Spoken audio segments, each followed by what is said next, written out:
All living organisms contain cells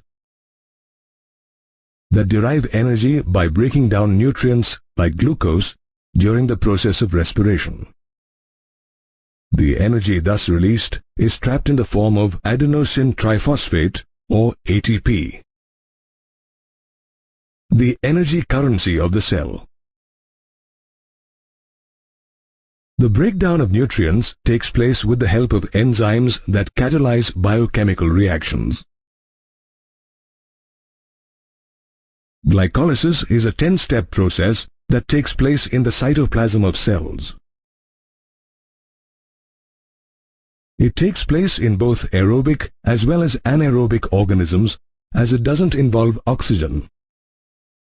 It was first identified in yeast cells and mammalian tissues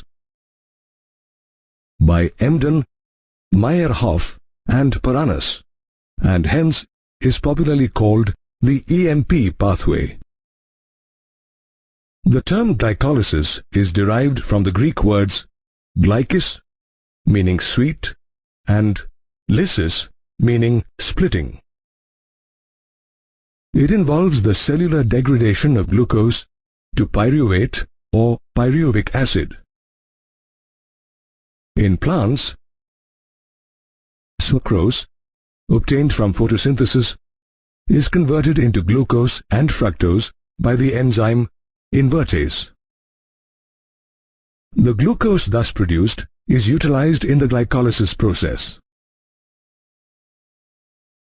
Glycolysis takes place in 10 steps involving 2 phases, preparatory and payoff phase.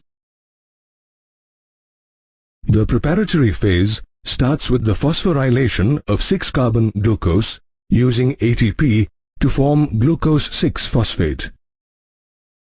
It is catalyzed by the enzyme hexokinase.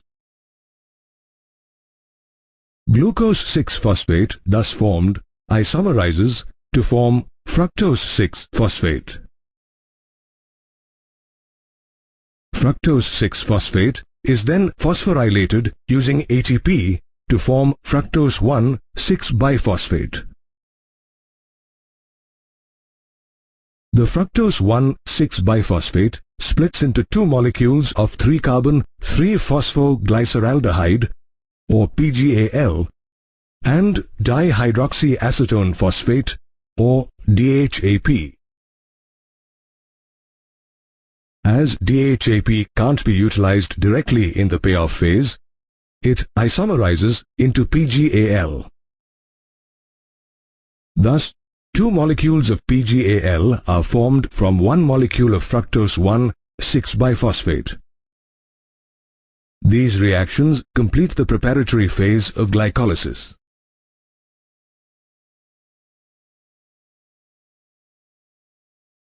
The payoff phase starts with the phosphorylation of PGAL using inorganic phosphate to form 1,3-biphosphoglycerate or DPGA. The 2 redox equivalents removed from PGAL are transferred to NAD+ to form NADH2.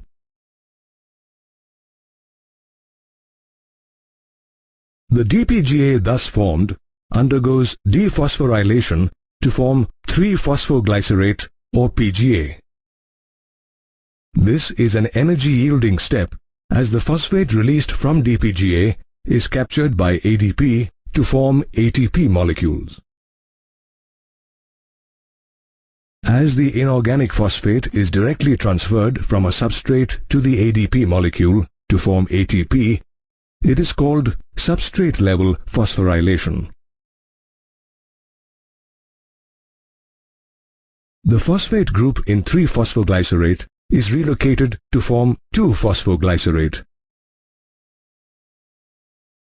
which is then converted into 2-phosphoenol pyruvate or PEP by losing a water molecule. The final step in the payoff phase is the energy-yielding reaction involving dephosphorylation of PEP to form 3-carbon pyruvate. The inorganic phosphate released from the PEP molecule is captured by ADP to form ATP molecule leading to substrate-level phosphorylation. This ends the process of glycolysis. Of the 10 reactions, the 3 involving glucose, fructose 6-phosphate, and phosphoenol pyruvate as substrates are irreversible, while the others are reversible. As 2 molecules of PGAL are formed from fructose 1,6-biphosphate, the reactions in the payoff phase will occur 2 times, once for each PGAL. The preparatory phase utilizes 2 ATP molecules to break down glucose, while the payoff phase yields 4 ATP molecules and 2 NADH2 molecules. Thus, the net gain from a single molecule of glucose in the glycolysis process is 2 ATP and 2 NADH2. The key product of glycolysis is pyruvate. It can be utilized in different ways based on the availability of oxygen.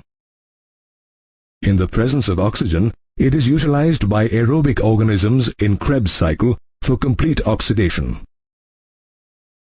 In the absence of oxygen, it is utilized by anaerobic organisms in lactic acid or alcohol fermentation.